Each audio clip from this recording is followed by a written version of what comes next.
সুপ্রিয় বন্ধুগণ, আসসালামু আলাইকুম। দূরে কাছে দেশে অথবা দেশের বাইরে থেকে প্রিয় বন্ধুরা ঠিক এই মুহূর্তে যেখান থেকে বাস্তব জীবনের গল্প শোনার জন্য আমার সাথে জয়েন করেছেন আমি আপন। আর যে আপন জীবনের গল্পের 888তম পর্বে আপনাকে বরাবর মতো স্বাগতম জানাচ্ছি। বন্ধুরা, আজ আমি আপনাকে শোনাবো বন্দনগরী চট্টগ্রামের ভাই নজরুল সাহেবের জীবনে, জনাব নজরুল সাহেবের জীবনের হৃদয় কাঁপানো এক বাস্তব জীবনের গল্প। বন্ধুরা, আজকের গল্পের টাইটেল যে বিয়ের পর থেকেই ওনাকে বাবা বলে ডাকছি, এক বাস্তব ঘটনা চট্টগ্রামের। এবং আজকের এই গল্পটা সম্পূর্ণভাবে 100% ব্যতিক্রম ধর্মী একটা গল্প হতে যাচ্ছে। তার কারণ এই পর্যন্ত যত মানুষের গল্প প্রচার করেছি তারা বেশিরভাগই ছিল ইয়াং মানুষ, কিন্তু জনাব নজরুল সাহেবের বয়স এই মুহূর্তে প্রায় 70-এর কাছাকাছি। 70 বছর বয়স্ক একটা মানুষের জীবনের গল্প আমি প্রচার করতে যাচ্ছি। এবং গল্পটা এতটাই বাস্তবমুখী একটা গল্প, এবং গল্পটা এমন একটা গল্প যে প্রতিটা মানুষের হৃদয় স্পর্শ করবে এই গল্পটা।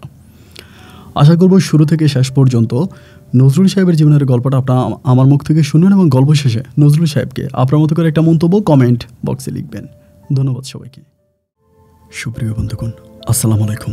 আমার নাম মোহাম্মদ নজরুল ইসলাম, আমার বাড়ি চট্টগ্রাম। বন্ধুরা, আমি আমার জীবনের গল্পটা শুরু করার শুরুতে আপনাদেরকে আমার পরিবারের ব্যাপারে জানিয়ে রাখি। আমার পরিবারে আমি আছি, আমার বাবা আছে, মা আছে, তাছাড়া রয়েছে আমার ছোট 2টা ভাই আর বড় একটা বোন সহ আমাদের পরিবারে আরও সদস্য রয়েছে। আমার বউ সহ আমার 4টা সন্তান, 2টা ছেলে 2টা মেয়ে, বড় 2টা ছেলে আর বড় 2টা মেয়ে।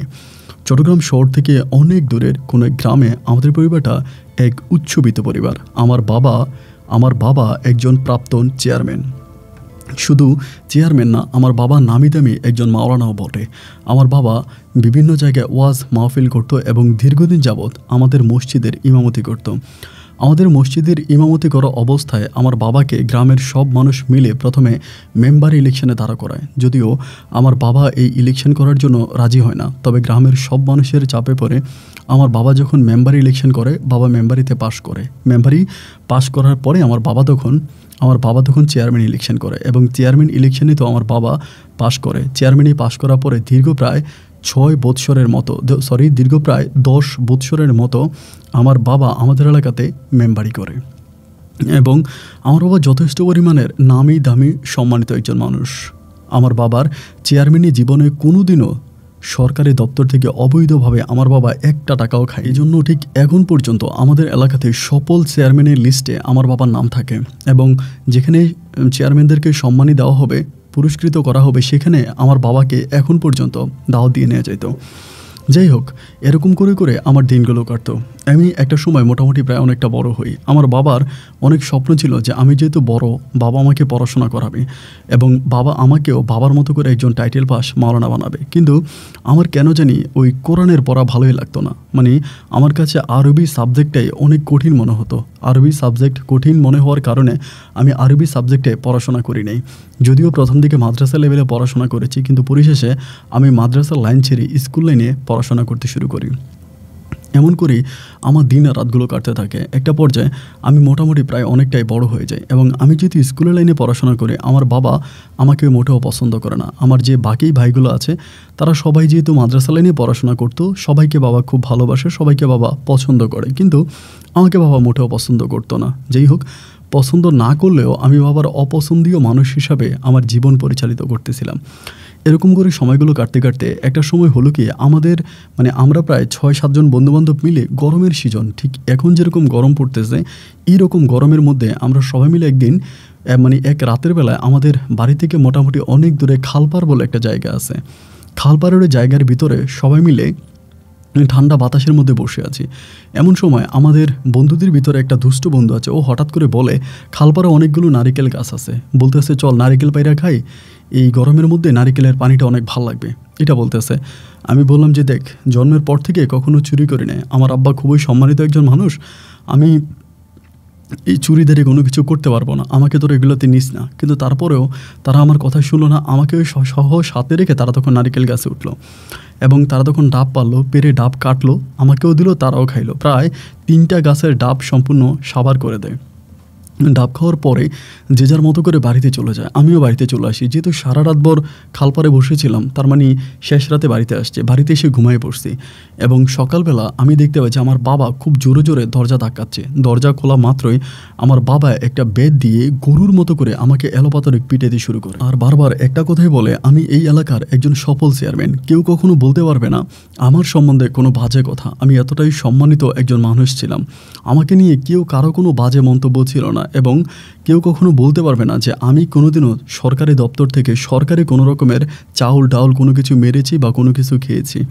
আমি এতটাই ভালো একজন মানুষ, আমার এতটা সুনাম, অথচ তুই আমার সন্তান হয়ে কিভাবে ডাব চুরি করলি? তোর যদি ডাব খাইতে মনে চাইতো তুই আমারে বলতি, আমারে না বলে কেন তুই ডাব চুরি করলি?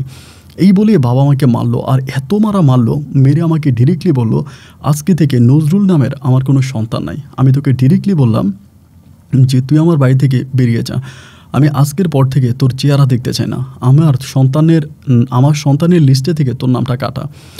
বাবা আমাকে একেবারে মেরে টেরে আমাকে বাড়ি থেকে তাড়িয়ে দিল। এবং আমার বাবা এতটাই শাসন প্রয়োগ একজন মানুষ ছিল যে আমার বাবার বিপক্ষে কেউ কোনো কথা বলতো না। আমার বাবা যেটা বলবে, আমার বাবার কথায় আমাদের পরিবারের প্রত্যেকটা মানুষ উঠতো এবং বসতো। বাবা আমাকে বলেছে বাড়ি থেকে বেরিয়ে যাওয়ার জন্য, এবং ডিরেক্টলি আমি বাড়ি থেকে বেরিয়ে যেতে হয়েছে। আমি বাড়িতে থাকতে পারি না, এবং আমার মা, আমার বোন, ভাই কেউ আমাকে রাখতে পারে নাই। আমি বাড়ি থেকে বেরিয়ে গেছি। বেরিয়ে আমি তখন চট্টগ্রাম শহরে চলে আসি। চট্টগ্রাম শহরে আসার পরে সেই সময় আসলে মানে আমি এমন একজন মানুষ ছিলাম যে আমি চট্টগ্রাম শহরেই সেই সময় কাজ খুঁজতেছিলাম যে কোথাও কাজ পাওয়া যায় কিনা। এরকম করতে করতে একটা ইলেকট্রিক দোকানে আমার তখন চাকরি হয়। ইলেকট্রিক দোকান বলতে যেটার মধ্যে হচ্ছে আপনার বিভিন্ন ধরনের মানে লাইট, এনার্জি লাইট, এইটা ওইটা বা বিভিন্ন লাইটের সামগ্রী মানে অনেক কিছু বিক্রি করা হতো। আর ওই সময় তো আসলে এতটা মানে বিদ্যুতের এত ভালো প্রচলন ছিল না, যে জায়গায় জায়গায় হচ্ছে এরকম ব্যবসা বাণিজ্য অতটা ভালো অবস্থানে ছিল না। তো এমনি লাইট হতো, মানে নর্মাল লাইট, এগুলো বিক্রি করা হতো। তো আমি তখন ওই ইলেকট্রিক দোকানে বা অন্য মালামাল, তার, এটা ওইটা বিক্রি করতো, ওই দোকানে তখন চাকরি করি। তো দোকানে চাকরি করতে করতে মোটামুটি কিছু টাকা পয়সা হয়, বাড়িতে তো আর যাই না। দীর্ঘ প্রায় 2 বছরের মতো আমি পরিপূর্ণভাবে এই দোকানে পড়ে থাকি। 2 বছরে আমার প্রায় অনেকগুলো টাকা হয়ে যায়। টাকা হয়ে যাওয়ার পরে জমানো টাকা দিয়ে আমি তখন এই মার্কেটের সামনে একটা ছোট্ট দোকান দিই। এবং আমি এতটাই মানে কাস্টমারের কাছে পরিচিত ছিলাম যে ওই ছোট্ট দোকানটা থেকে অনেক বড় বড় দোকানের কাস্টমারগুলো আমার কাছে চলে আসতো। আমার কাছ থেকে এসে আমার কাছ থেকে লাইট কিনতো এবং আমাকে অনেক ভালোবাসতো। এক পর্যায়ে তাদের ওই ভালোবাসা নিয়ে আমার ওই দোকানটাকে আমি আস্তে আস্তে করে বড় করি। এক পর্যায়ে ওই মার্কেটে সব ব্যবসায়ীদের মতো আমার নিজেরও একটা দোকান হয়ে যায়। এক টাইমে মানুষ আমাকে লাইট ব্যবসায়িক হিসাবে চিনতো। ওই সময় বড় বড় টর্চ লাইটগুলো বিক্রি করা হতো, যেগুলোর ভিতরে হচ্ছে আপনার 3 ব্যাটারি লাইট বলতো, মানে এটার ভিতরে 3টা ব্যাটারি দিয়ে তারপরে চালাইতো আর কি, এরকম টর্চ লাইটগুলো ছিল। তো এগুলোই সবচেয়ে বেশি বিক্রি হতো। এরকম করে যখন সময়গুলো কাটতে থাকে, একটা পর্যায়ে আমি তখন আস্তে আস্তে করে বাড়িতে যাওয়ার জন্য মানে পরিকল্পনা করতেছি যে কীভাবে বাড়িতে যাওয়া যায়। আমার ভাই বোনগুলোকে অনেক মিস করে, অনেক বছর হয়ে গেছে বাড়িতে যাই না। আব্বা তখন পর্যন্ত ডিরেক্টলি কড়া কণ্ঠে বলে দিয়েছে আমি যাতে কোনোভাবে বাড়ির ত্রিসীমানার মধ্যে পা না রাখি, এবং আমাকে যদি কোনোভাবে আব্বা আমাকে বাড়ির মধ্যে দেখতে পায় তাহলে আমাকে জিন্দা মাটিতে পুঁতে ফেলবে, এমনভাবে আমার মাকে হুমকি দুমকি দিচ্ছে। এবং মা, ভাই বোন সবাই মিলে আমাকে একটা কথাই বলতো আমি যাতে বাড়ির মধ্যে না যাই। এমন করতে করতে একদিন আমাদের দূর সম্পর্কের মানে আমার আব্বার একজন বন্ধু হয়, তিনি আমার দোকানে আসে। হঠাৎ করে সম্ভবত তার কোনো তারের প্রয়োজন, তো আমার দোকানে আসার পর থেকে আমাকে দেখে খুব অবাক হয়ে যায় এবং বলে তুই এইখানে। তো আমি তখন বললাম আর কি যে আপনি তো জানেন এখন তো আমার বাবা আমাকে বের করে দিচ্ছে, বলে এরপর তুই আর পরিবারে যাস নাই? আমি বললাম যে না, আমি আর যাইনি, এরপর থেকে আমি আর কখনোই যাইনি। তো তিনি আমাকে একটা বুদ্ধি দিল যে নজরুল, একটা কাজ কর, একটা কাজ করলে হয়তো তোর বাবার মন জয় করতে পারবি, যা অন্যায় করার তা তো করেই ফেলছিস, তা একটা কাজ কর, দেখবি ওই কাজটা করলে হয়তো তোর বাবা তোকে ক্ষমা করে দিতে পারে। আমি তখন বললাম যে কাকা কোন কাজ করলে আব্বা ক্ষমা করবে? তিনি আমাকে বললো যে তুই মুখ বুতে দাড়ি রাখ, এবং দাড়ি রাখলে যেটা হবে যে তোর আব্বা দাড়িকে অনেক পছন্দ করে, দাড়ি টাড়ি রেখে টুপি পরে পাঞ্জাবি পরে একদিন বাড়িতে যা, যদি এমন অবস্থায় তোর বাবা তোকে দেখে আমার বিশ্বাস যে তোর বাবা তোকে ঘর থেকে বের করে দিবে না। তুই এই কাজটা কর, যেহেতু তুই একজন সফল ব্যবসায়িক, এখানে ব্যবসা বাণিজ্য করিস এবং সবাই তোকে অনেক মানে বুঝে শোনে এবং তোকে দেখে মোটামুটি ভালোই মনে হয়, তুই এই কাজটা কর। আমার ওই আব্বার বন্ধুর কথা শুনে আমি তখন এই কাজ শুরু করলাম, মানে আমি দাঁড়িয়ে রাখতে শুরু করলাম। আমি তখনও কিন্তু নামাজ পড়তাম, নামাজ যে পড়তাম না তা কিন্তু না, নামাজ কিন্তু পড়তাম, মোটামুটি নামাজ পড়তাম। দেন আমি তখন দাড়ি রাখতে শুরু করি, টুপি পরি, পাঞ্জাবি পরি, এমন করে প্রায় 8 মাস হয়েছে আমার দাড়িগুলো একদম সম্পূর্ণ বড় হইতে। তো 8 মাস পর্যন্ত দাড়ি রাখছি, বুঝুন কত বড় দাড়ি রাখছি। এরকম করে একদিন লম্বা একটা পাঞ্জাবি গায়ে দিয়ে ঈদের দিন, মানে আপনার রমজানের ঈদ থাকে, রমজানের ঈদের দিন সকালবেলা বাড়িতে যাই, টুপি মাথা দিয়ে পাঞ্জাবি পরে বাড়িতে গেছি। বাড়িতে যাওয়ার পরে উঠানের মধ্যে গেছি, আব্বা আমারে চিনতে পারে নাই। আমি ঘরের ভিতরে ঢুকে গেলাম, আব্বা আমারে সালাম দিব। ঘরের ভিতরে ঢুকে মায়ের পা ধরে সালাম করলাম। মা তো আমার দিকে তাকিয়ে কান্না করে দিছে, কান্না করে দিয়ে জড়ায় ধরে বাবারে বলে চিৎকার করে উঠছে। আমি তখন বললাম, মা ভালো আছো? বলে ভালো আছি। তো আমার আব্বা তখন বুঝছে যে এটা আমি। দেন আব্বা আর কিছু বললো না। আমি বললাম যে মা সেমাই দাও। মা তখন সেমাই দিল। আমি তখন সেমাই খাইলাম। খাওয়ার পরে দেন তখন আমি মানে মসজিদে গেলাম নামাজ পড়ার জন্য। আমার আব্বা এর আগেই চলে গেছে। আমি সেমাই খেয়ে তারপর মসজিদে গেছি নামাজ পড়তে। নামাজ পড়ে বরাবর ঈদের নামাজ পড়ার পরে যেটা হয় যে মানে মোলাকাত করা হয় আর কি, মানে সবাই মুসল্লিরা একজন আরেকজনের সাথে মোলাকাত করে। তো আমিও তখন মোলাকাত করার জন্য একজন আরেকজনের সাথে মোলাকাত করতে করতে হঠাৎ করে আমার আব্বার সাথে মোলাকাত করে ফেলি। আমার আব্বা কিন্তু বুঝতে পারে না। আব্বার সাথে মোলাকাত করি এবং করার পরে দেন তখন বাড়িতে আসি। বাড়িতে আসলে পরে দুপুরবেলা খাওয়া দাওয়া করি। তা দুপুরবেলা খাওয়া দাওয়া করার পরে আমি তখন মারে বললাম যে মা আমি তো চলে যাই, আমি থাকবো না। আম্মা আমাকে বলে কেন থাকবি না কেন? থাক না, মায়ের তখন অনেকটা বয়স হয়ে গেছে। তাই আমি বললাম যে না মা থাকবো না, থাকলে আবার বাবা কি মনে করে। অ্যান্ড বাবা তখন বারান্দায় বসে আছে, বারান্দায় বসে বসে বলতেছে সোরেরে বল যাতে থাকে, সোরের যে শাস্তি পাওয়ার এটা হয়ে গেছে, সোরের শাস্তি সোরে পাইছে, সোরকে বল এখন থেকে বাড়িতে থাকতে, এটা বললো মাকে। অ্যান্ড মাকে এটা বলার পর আমার মা তখন অত্যাধিক খুশি হলো। খুশি আমারে বললো বাবা তুই এবার থেকে বাড়িতে থাক। দেন মা তখন আমাকে বাড়িতে রাখতে শুরু করলো। আমি তখন বাড়িতেও থাকি, চিটাগংয়েও থাকি, মানে দুই জায়গা মিলিয়ে আমি তখন থাকতেছি। এমন করতে করতে পরিবার থেকে সিদ্ধান্ত নিল যে আমাকে বিয়ে করাবে। এরপর আমাদের এলাকাতে দেখে শুনে জাহেদা খাতুন নামক এক মহিলাকে আমাকে বিয়ে করায়। জাহেদা নামক এক মহিলাকে আমাকে বিয়ে করায়। মহিলা বলতে তখন তো ও মেয়ে ছিল, ওকে আমি বিয়ে করি। এবং ওর বাবাও খুবই সম্মানিত মানুষ ছিল, একজন দিনদার আলেম ছিল, মোল্লা পরিবারের মেয়ে ছিল ও। জাহেদাকে বিয়ে করি। বিয়ে করার পর আমার তখন দিনগুলো আস্তে আস্তে করে কাটতেছে। আলহামদুলিল্লাহ সবার কাছে আমি অনেক সম্মানপ্রাপ্ত, সবাই আমাকে অনেক আদর সম্মান স্নেহ করে। সর্বদিক থেকে আমি খুব ভালো আছি, আমার কোনো সমস্যা নেই। এরকম করে যেতে যেতে আমার প্রথমে একটা পুত্র সন্তান হয়, দেন আরেকটা পুত্র সন্তান হয়, দুটো পুত্র সন্তান, এবং পরিশেষে একটা মেয়ে এবং আরেকটা মেয়ে হয়। আমার টোটাল 2 ছেলে 2 মেয়ে হয়। তখন পর্যন্ত কিন্তু আব্বা খুব ভালোবাসতো। এবং আমার সন্তান হওয়ার পরে, আমার দ্বিতীয় সন্তানটা হওয়ার পরে আমার আব্বা ইন্তেকাল করে। এবং আমার আজ থেকে প্রায় আপনার 15 বছর আগে আমার আম্মাও ইন্তেকাল করে। ওই সময় আর আমার বয়সটা মনে নেই কেমন ছিল। ওই বয়সে আমার মাও তখন ইন্তেকাল করে। আমার মা কিন্তু অনেক বয়স পাইছে, মানে অনেক বয়স পাইছে আমার আম্মাজান। আমার আম্মার অনেক ভালো বয়স ছিল। তা আম্মাও মারা গেল, আব্বাও মারা গেল, এবং ভাই বোন যারা ছিল যাদের বিয়ে হয়ে গেল, এবং কেউ কেউ ওদের মতো করে পৃথক হয়ে গেল। আব্বা মরার আগে তার সম্পত্তি ভাগ যোগ করে সব কিছু সবার বন্টন করে দিয়ে গেল। আমার যতটুকু আমারও ততটুকু আমাকে ভাগ করে দিয়ে গেল, আমি আমার সম্পদ পাইলাম। তো চট্টগ্রাম শহরে একটা দোকান থেকে আমি মোটামুটি অনেকগুলো দোকান করি এবং 2টা রেস্টুরেন্টও দিই। মোটামুটি হাতে গোনা কয়েকটা ভালো ব্যবসায়িকের মাঝে আমিও একজন হই। কারণ আমার তো ওই যে রিয়াজউদ্দিন বাজার থেকে ব্যবসা শুরু, সেখানেই সব মানুষের সাথে উঠা বসা চলাফেরা, এবং সেখান থেকেই মোটামুটি আমার আজকের এই পজিশন বা ভালো অবস্থানে আসছি আলহামদুলিল্লাহ। আমার বড় ছেলের নাম হচ্ছে নাবিল, এবং নাবিল মোটামুটি শিক্ষিত। ও মানে ছোটোবেলা থেকে পড়াশোনার প্রতি অনেক আকর্ষণ, ওর পড়াশোনা অনেক ভালো। এবং আমিও আমার সন্তান নাবিলের জন্য দোয়া করি আল্লাহ যেন নাবিলকে একজন ভালো মানে ভালোভাবে ওকে কোনো কিছু করতে পারে। এবং এই সন্তানটা আমাকে অনেক মানে, আমার কথা অনেক শোনে, এবং যথেষ্ট পরিমাণের আবেগ ইমোশনাল একটা ছেলে আমার। তো নাবিলও তখন মোটামুটি অনেক বড় হয়ে যায়। নাবিল তখন কলেজ শেষ করে ইউনিভার্সিটিতে পড়াশোনা করতো, চট্টগ্রাম ইউনিভার্সিটিতে আমি ওরে ভর্তি করাই। ওই চট্টগ্রাম ইউনিভার্সিটিতে পড়ে। ওই সময় কিন্তু আমার ফ্যামিলি সবাই আমরা চিটং শহরেই থাকতাম। চট্টগ্রাম শহরের মধ্যে আমরা সবাই মানে আমাদের নিজের বাড়ি ছিল, আমার নিজেরই বাড়ি আছে, বাড়ি কিনেছিলাম একটা। তো বাড়িটার মধ্যে আমি আমার সন্তানাদি সবাইকে নিয়ে ওই বাড়ির মধ্যেই থাকতাম। আমার বড় 2টা ছেলে, ছোট 2টা মেয়ে, এবং বড় ছেলে 2টা পড়াশোনা করতো, মেয়ে 2টা কলেজ মানে স্কুলে পড়াশোনা করতো। আলহামদুলিল্লাহ সুখী পরিবারে ছিল, আমার নিজের গাড়ি বাড়ি সব কিছুই ছিল। তো তখন হঠাৎ করে মাথার মধ্যে একটা আইডিয়া আসলো। আমি তখন বাতের হোটেল দিয়েছিলাম, মানে 2টা আমার বাতঘর রেস্টুরেন্ট ছিল। তো হঠাৎ করে মনের ভিতরে এই জিনিসটা জাগলো যে একটা চাইনিজ রেস্টুরেন্ট করব। আপনাদের এই জমানার ভিতরে চাইনিজ রেস্টুরেন্টগুলো আবার অত্যন্ত ভালো চলে, মানে চাইনিজ রেস্টুরেন্টটা খুব ভালো চলে। আমার ভিতরে একটা পরিকল্পনা আসলো যে আমি একটা চাইনিজ রেস্টুরেন্ট করব। এখন চাইনিজ রেস্টুরেন্ট করার জন্য তো মোটামুটি একটু পুঁজির দরকার, এবং পুঁজি যেমন তেমন একটা ভালো প্লেস দরকার, একটা ভালো জায়গার দরকার। তো চট্টগ্রামের খুবই সুনামধন্য একটা কলেজের সামনে আমি তখন একটা চাইনিজ রেস্টুরেন্ট ওপেন করি। আলহামদুলিল্লাহ আমার রেস্টুরেন্টও খুব ভালোই চলতেছিল, এবং দেখা যায় যে কলেজের প্রায় সমস্ত ছাত্রছাত্রীরা মিলে আমার রেস্টুরেন্টে আসতো, খাওয়া দাওয়া করতো।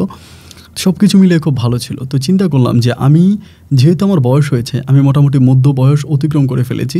তা এখনকার তো ছেলেমেয়েরা অনেক ইয়াং। আমি খুবই চাচ্ছিলাম যে আমার রেস্টুরেন্টটা খুবই লাক্সারিয়াস টাইপের আমি এটাকে ফুটে উঠাবো এবং সব ইয়াং কর্মী রাখবো এবং রেস্টুরেন্টটা যাতে একেবারে চট্টগ্রাম শহরের ভিতরে নাম করা একটা রেস্টুরেন্ট হয়, যেন দূর দূরান্ত থেকে মানুষ অন্তত না খেলেও আমার রেস্টুরেন্টটা দেখার জন্য আসে।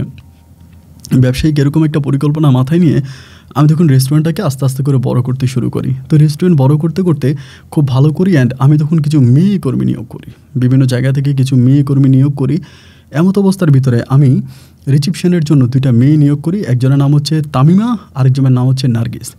2টা মেয়েকে নিয়োগ করলাম এবং এই 2টা মেয়ে রিসিপশনে বসে এবং তারা শুধু রিসিপশনেই বসে না, আমাকে হোটেলের গোপনীয় যত তথ্য আছে সমস্ত কিছু দিয়ে থাকে।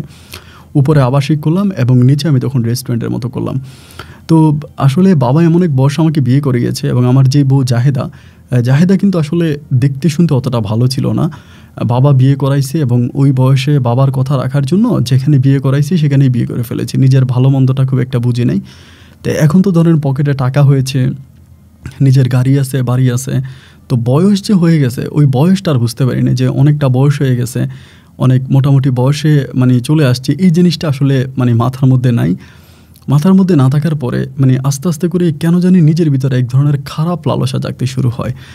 এই আমার বউ আমার কাছে থাকে, যেগুলো আসলে বাস্তবতার জন্য কথাগুলো বলা, কেউ খারাপভাবে নেবেন না। আমার বয়স হয়েছে, আমি এই জন্যই কথাগুলো জাস্ট বলছি বর্তমান প্রজন্মকে বোঝানোর জন্য। তো এক পর্যায়ে আমার এরকম হলো যে আমার যখন আস্তে আস্তে করে আমি টাকা পয়সার মালিক হলাম, টাকার গরমটা এমন একটা গরম যে সমস্ত গরম সহ্য করা যায়, পৃথিবীর সূর্যের যতই তাপ হোক না কেন সহ্য করা যায়, কিন্তু টাকার গরমটা আবার সহ্য করা যায় না। আর এই টাকার গরমটাই সহ্য করতে না পেরে আমি তখন আস্তে আস্তে জানি কেমন হয়ে যাচ্ছিলাম, ঠিকমতো চলাফেরা করতে পারতেছিলাম না। সব কিছু মিলিয়ে কেমন জানি আমার ভিতরে এক ধরনের একটা অস্থিরতা ভাব শুরু করতেছিল। কোনো কিছুই ভালো লাগে না, বাসায় গেলে ভালো লাগে না, বউ সন্তান ভালো লাগে না। মাঝে মাঝে কক্সবাজার যাই এবং কক্সবাজার যাওয়ার পরে অনেক কাজের ভিতরে লিপ্ত হয়ে যাই। এরকম করতে করতে আমার যেই চাইনিজ হোটেল ছিল, ওই চাইনিজ হোটেলের তামিমা নামের যে মেয়েটাকে আমি রেখেছিলাম, এই মেয়েটার আগে একটা বিয়ে হয়েছে এবং তার একটা সন্তান হয়েছে। সন্তানটা তার স্বামী নিয়ে গেছে। তা এরপরে মেয়েটার বিয়ে বসে নাই, কিন্তু মেয়েটার ফিটনেস অনেক ভালো, মনে হয় যেন জিম করা বডি, লম্বা টম্বা, খুবই সুন্দর এবং যেই রেস্টুরেন্টে যতই গেস্ট আছে মেয়েটাকে অনেক পছন্দ করে। তো একদিন আমি আপনার সুন্দর দিকে রেস্টুরেন্টে গিয়ে একদম কর্নারে টেবিলের ভিতরে বসে, আমি সবসময় কর্নারের মধ্যেই বসি, গিয়ে কর্নারে বসে আছি। আমার সাথে আমার একজন বন্ধুও আছে, ও আর আমি একসাথে ব্যবসা বাণিজ্য করি, ওরও চট্টগ্রাম শহরে অনেক ব্যবসা বাণিজ্য আছে। একটা পর্যায়ে ও আমারে বলতেছে যে দোস্ত, তোর এই যে রিসেপশনে যে মেয়েটা আছে, আমি কিন্তু ওরা মাঝে মাঝে দুষ্টমি করে বলতাম যে দেখ, এই বয়সে একটা মেয়ে দরকার, বিয়ে শাদী করবো, একটা পার্সোনাল বউ থাকা দরকার, এখন একটা বউ থাকলে খুব ভালো হয়। তোর ভাবি তো বুড়ো হয়ে গেছে, এখন তো তোর ভাবির সাথে ওরকমভাবে যায় না বা পারি না, একটা বিয়ে করা খুব দরকার। এমন করে আমি এই কথাগুলো ওকে বলি। অ্যান্ড ওকে বলার পরে ও তখন করে কি, 1 দিন 2 দিন 3 দিন করতে একদিন আমাকে ঠাস করে বলে যে বন্ধু, তোর রেস্টুরেন্টে যে মেয়েটা চাকরি করে তামিমা নামের, এই মেয়েটা দেখতে অনেক সুন্দর এবং মেয়েটার ফিটনেসও অনেক ভালো, যেহেতু রেস্টুরেন্টে চাকরি করে সবসময় ফিটিং ড্রেস পরে। আমার বলে তুই এটারে বিয়ে কর। আমি তখন বললাম, ধুর বেটা, আমার রেস্টুরেন্টে কাজ করে, আমি ওরে কেমনি বিয়ে করি, এটা কোনো কথার মধ্যে পড়ে নাকি? ও আমারে বলে, আরে কথার মধ্যে পড়বে না কেন, সমস্যা নাই, মেয়েটাও দেখতে শুনতে ভালো আছে, তুই তারে বিয়ে করে ফেল এবং তারে বিয়ে করলে দেখবি তোর ভালোই সময়টা কাটবে। আমাকে এটা বলতেছে। আমি বললাম, না, বিয়ে করব না, তবে গার্লফ্রেন্ড হিসেবে রাখা যায়। ওই সময় আপনাদের বিএফ জিএফ যেগুলো বলে না, যেরকম গার্লফ্রেন্ড হিসেবে রাখতে চাই, এরকম করে ওরে বললাম। ও আমাকে বলে যে ঠিক আছে, তাহলে রাখ না, তোরই তো রেস্টুরেন্টে কাজ করে। আমি বললাম যে না, আমার রেস্টুরেন্টে কাজ করলেও আমি এইভাবে ওরে প্রস্তাবও দিতে পারবো না বা কথা বলতে পারবো না, আমার লজ্জা লাগে। আর বড় কথা হচ্ছে, আমাকে খারাপ মনে করবে, ভাববে যে আমার রেস্টুরেন্টে স্যার কেমন বাজে নোংরা, আমাকে এইভাবে প্রস্তাব করতেছে। এই জন্য আমি এটা পারবো না এবং আমার যে দাড়ি টুপি বা আমার যেটুকু আমার ইসলামিক দাস আছে, ওই অনুসারে আমার সাথে এটা যায় না। তা তুই ইয়াং আছিস, তুই দেখ কোনোভাবে পটাইতে পারিস কিনা। আমার বন্ধু তখন করলো কি, বলো আচ্ছা ঠিক আছে, আমি তোর রেস্টুরেন্টে গিয়ে মেয়েটাকে আস্তে আস্তে পটাবো। তো এমন করে আমার বন্ধু তখন এই রেস্টুরেন্টে আসতো, এসে মেয়ের সাথে কথাবার্তা বলতো। আমি তো জানি আমার জন্যই ও করতেছে। এমন করতে করতে অনেকগুলো দিন কেটে গেল। আমার এই বন্ধু ব্যবসা বাণিজ্য করে, তবে আলহামদুলিল্লাহ ওর চেয়েও আমার পজিশনটা অনেক ভালো আর কি। আমি ওর মতো না, ওর চেয়ে আমার ব্যবসা বাণিজ্যের আইডিয়া, ব্যবসা বাণিজ্যের লাইন কেটে অনেক ভালো আছে। একটা পর্যায়ে এমন করে যাইতে যাইতে আমার রেস্টুরেন্টের আমার ওই যে আরেকটা মেয়ে ছিল নার্গিস, ও আমাকে বলতেছে, স্যার একটা বিষয় আপনাকে জানানোর জন্য চেষ্টা করতেছি, কিন্তু বুঝি না আপনি কথাটা কীভাবে নেবেন। আমি বললাম না না বলো না। পরে আমাকে বলে স্যার আপনার বন্ধু তামিমার সাথে এমন করে বিভিন্ন সময় আসে, এসে তারা উপরে রুমের ভিতরে থাকে, মানে হোটেলে থাকে, আমাকে তো আবাসিকও আছে উপরে, আবাসিকে থাকে। এটা আমাকে বলার পর আমি তখন খুব মানে অবাক হয়ে গেলাম। আমি যেটা জানি যে আমার বন্ধু তামিমাকে আমার জন্য রেডি করতেছে বা ওর সাথে কথাবার্তা বলে একটু ফ্রি হয়ে আমার সাথে তামিমার সম্পর্কটাকে ক্লোজ করে দেবে, এইটা আমি মনে করছিলাম। কিন্তু এখন এই মেয়ে যখন আমাকে এটা বললো, আমার ওই রিসেপশনের মেয়েটা নার্গিস, আমি তখন অবাক হয়ে গেলাম। কিরে নার্গিস এটা আমার কী বললো? আমি যে নার্গিস তুমি কি শিওর? নার্গিস বললো হ্যাঁ স্যার আমি শিওর। আমার তখন সিসি ক্যামেরা ছিল, আমি তখন সিসি ক্যামেরা রুমে গেলাম, ওর কাছ থেকে ডেটটা নিলাম। ডেটটা নেওয়ার পরে ওই ডেট অনুযায়ী আমি তখন নেটে চেক দিয়ে দেখতেছি যে হ্যাঁ কথা তো ঠিক আছে। ওই দিন আমার বন্ধু ওরে আবাসিকে রুমে নিয়ে গেছে এবং একদিন না এরকম প্রায় 3-4টা ভিডিও ফুটেজ আমার চোখের সামনে পড়ে। তো ফুটেজগুলো যখন আমার চোখের সামনে পড়ে তখন আমার ভিতরে মানে আর কি বলবো, আসলে ওরা তো আমি খুব ভালোবাসতাম, আমার খুব ভালো একটা বন্ধু, মনের ভিতরে খুব খারাপ লাগে। লাগার পরে আমি তখন আস্তে আস্তে 1 দিন 2 দিন 3 দিন যেতে একদিন আমি হঠাৎ করে নার্গিসকে বললাম যে নার্গিস তামিমাকে আমাদের রেস্টুরেন্ট থেকে বের করে দাও, অন্য একটা মেয়ে দেখো। এটা বলার পরেই নার্গিস মনে হয় তামিমাকে বলছে বেরিয়ে যাওয়ার জন্য বা কিছু একটা। তামিমা তখন আমাকে কল দিছে, কল দিয়ে বলতেছে স্যার আপনি কোথায়? আমি বললাম যে আমি তখন আমার ওই ওইদিকে ছিলাম, আপনার রিয়াজউদ্দিন বাজারে ওইখানে। আমি বললাম যে আমি তো আমার অন্য দোকানে আছি। আমি বলে স্যার আমি একটু আপনার সাথে দেখা করবো। আমি বললাম যে আমার সাথে দেখা করার কী আছে, না আমার সাথে দেখা করতে হবে না, আমি যেটা বলো সেটা তো ওই তোমার কলিগকে বলেই দিয়েছি, তুমি চলে যাও, আমি তোমাকে রাখবো না। তো আমাকে বলে যে স্যার আমি কি আপনার সাথে একটু দেখা করতে পারি না, এটা কি সম্ভব না? আমি বললাম যে না আমার সাথে তোমার দেখা করা সম্ভব না, আমি তোমার সাথে দেখা করবো না, তুমি চাকরি ছেড়ে দাও। বলে স্যার চাকরি বাঁচানোর জন্য নিজের ইজ্জত শেষ করে দিলাম, আর সেই চাকরি যদি না থাকে তো আপনিও বাঁচবেন না, আপনার বন্ধুও বাঁচবে না, এমন করে আমাকে ধমক দিল। আমি তখন বললাম এই বেয়াদব মেয়ে তুমি আমাকে ধমক দিলা? বলে স্যার আপনি দেখেন না, আপনি শুধু দেখেন, আপনি আমাকে চাকরি থেকে বিদায় করবেন না, আপনি দেখা যান যে আমি কী করি। আমি বললাম যে দেখো তুমি আমাকে ধমক দিও না, তুমি চাকরি বাসায় থেকে ইজ্জত দিছো মানে এই কথা কি, আমি কি তোমার কাছে ইজ্জত চাইছি নাকি? পরে আমাকে বল আপনি কি আমার সাথে একটু দেখা করতে পারেন স্যার, জাস্ট 10 মিনিটের জন্য। আমি তখন বললাম যে ঠিক আছে আমি লাইট হাউসে আছি, লাইট হাউসে আসো। আমার একটা লাইট হাউস ছিল বড়, তাই তখন লাইট হাউসে আসার পরে বসার পরে আমার বসলো, বৈশা কান্নাকাটি করতেছে। আমি তখন বললাম কান্নাকাটির দরকার নেই, এই তুমি চলে যাও, আমি বলে দিয়েছি তোমার বেতন সব কিছু ম্যানেজার দিয়ে দিবে, তুমি এখান থেকে চলে যাও। আমাকে বলে স্যার দেখেন আমার একটা বিয়ে হয়েছে, আমার একটা সন্তান আছে, আমার সন্তানটা তার বাবা নিয়ে গেছে, এরপর থেকে আমি বিয়ে শাদী করি না, আমি আপনার এখানে চাকরি করি এবং আপনার এখানে চাকরি করে আমি আমার পরিবারটা চালাই, আমার মাকে চালাই, আমার বাবাকে চালাই এবং আমার ভাই বোন আছে তাদেরকে পড়াশোনা করাই। তো চাকরিটা যদি চলে যায় তাহলে তো স্যার আমি নিঃস্ব হয়ে যাবো, আমার তো আর কিছু থাকবে না। তো এই চাকরিটা বাঁচানোর জন্য আমি নিজের ইজ্জতটা পর্যন্ত বিলিয়ে দিছি। আমি তখন বললাম কীভাবে তুমি নিজের ইজ্জত বিলাইলা চাকরির জন্য? পরে আমাকে বলে যে স্যার আপনার বন্ধু, ওর নামটা আমি নাই বলি কারণ ওর একটা পরিবার আছে, সংসার আছে, ও আমাকে খুব পছন্দ করে এবং উনি আমাকে বলে যে তুমি যদি আমার সাথে এটা না করো আমি যেভাবেই পারি নজরুলকে বলে তোমাকে এখান থেকে ছাঁটাই করে দিব। তুমি তো জানো যে নজরুলের সাথে আমার কি একটা ভালো সম্পর্ক আছে, তো তুমি যদি আমার সাথে এই কাজটা না করো আমি নজরুলকে বলে তোমাকে এখান থেকে আমি বের করে দিব। এই কথা বলার পরে স্যার আমি খুব বিব্রত হয়ে গেছি, ভাবলাম আপনাকে বলবো, কিন্তু আবার চিন্তা করে আপনারা দুজনে যত ঘনিষ্ঠ বন্ধু, আপনাদের মাঝে যে এত মধুর সম্পর্ক, এখন আমি যদি এটা ফেলি আপনাকে বলি, আপনি আবার মাইন্ড করে যদি আমাকে আসলেই বের করে দেন, কারণ আপনি তো মানে ওনার সাথে আপনার খুব মধুর সম্পর্ক। তো এটা চিন্তা করে আমি আর আপনাকে বিষয়টা বলি নাই। না বলার পরে উনি আমাকে যেভাবেই ডাকছে, যখনই রুমে ডাকছে আমি তখনই রুমে গেছি এবং ওনার সাথে অবৈধ কাজ করতে আমি বাধ্য হয়েছি এবং করছি। আমি নার্গিসের মুখে জানতে পারলাম যে আমি ওনার সাথে অবৈধ কাজ করার জন্য আপনি আমাকে চাকরি থেকে বের করে দিচ্ছেন। তো স্যার এটা কেমন কথা হলো? চাকরি বাঁচানোর জন্যই তো আমি এসব করেছি, তাহলে আপনি আমাকে এখন কেন চাকরি থেকে বরখাস্ত করবেন বা চাকরি থেকে বের করে দিবেন? ওরে কথাগুলো শোনার পর আমার শরীরের ঘাম বেরিয়ে গেছে। আমি তখন বললাম ইয়াল্লাহ এটা কি, আমার এই বন্ধু আমার জন্য ওরে রেডি করবে, আমার জন্য ওকে ঠিক করবে। আমি তখন বললাম যে আচ্ছা ঠিক আছে তামিমা, আমি ম্যানেজারকে ফোন দিয়ে বলতেছি তুমি চাকরি করো, তবে সাবধান, এরপর থেকে আমার বন্ধু যদিও বলে বা আমার বন্ধু যদিও তোমাকে এই ধরনের প্রস্তাব করে তুমি কিন্তু রাজি হইও না, এবং এরপর যদি আমি কখনো দেখি যে তুমি ওর সাথে রুমে গেছো বা ওর সাথে তুমি জাস্ট কথা বলছো, আমি কিন্তু তোমাকে চাকরি থেকে ডিরেক্টলি বের করে দেবো, আমি কিন্তু আর কোনো মানে সরি টরি আমি আর কোনো কিছু মানবো না।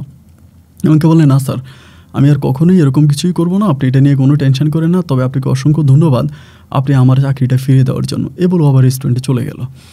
তো ভাই রেস্টুরেন্টে চলে যাওয়ার পরে আমি তো তখন আমার মতো করে বসে আছি এবং আমি চিন্তা করতেছি যে ঘটনাটা ও কী ঘটাইলো। আমি ওরা কিন্তু আর কিছু বলতেছি না। সন্ধ্যার দিকে আমি রেস্টুরেন্টে গেছি, যাওয়ার পরে ও কেমনি যে খবর পায় আমি রেস্টুরেন্টে আসছে, আমার ওই বন্ধু সন্ধ্যার পর নিজেও আমার রেস্টুরেন্টে আসছে।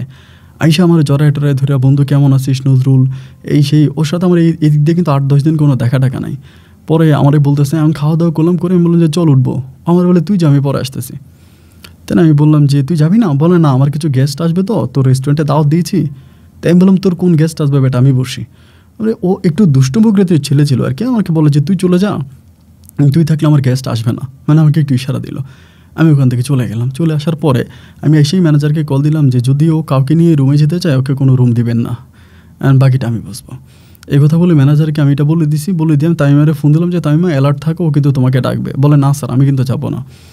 আমি তখন বেরিয়ে চলে আসলাম। আমি আমার গাড়ি নিয়ে চলে যাচ্ছি। প্রায় 20 থেকে 25 মিনিট পর ও আমার কল দিল। কল দিয়ে বলে, এই বন্ধু তুই কই রে?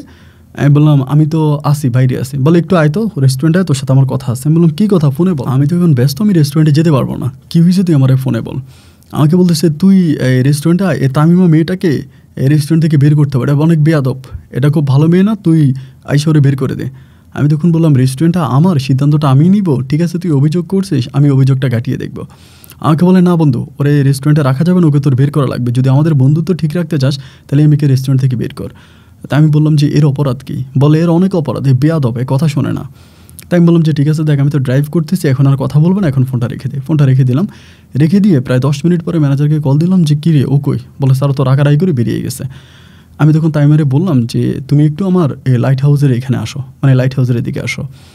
পরে আমার লাইট হাউসের এখানে আসলো। আসার পরে আমি বললাম যে কী হয়েছে আমাকে বলো তো। বলে স্যার উনি আমাকে আজকে আবার অফার করছে উপরে যাওয়ার জন্য। আমি বললাম তারপর? বলে অফার করার পর আমি ওনাকে বলছি যে না, আমি যেতে পারবো না, আমি যেতে পারবো না বলছি। তো এটা বলার কারণে উনি মানে আপনাকে ফোন করছে, আমাকে চাকরি থেকে বের করে দিবে। আমি বলি নেক্সট টাইম ওর কোনো কথাই শুনবো না।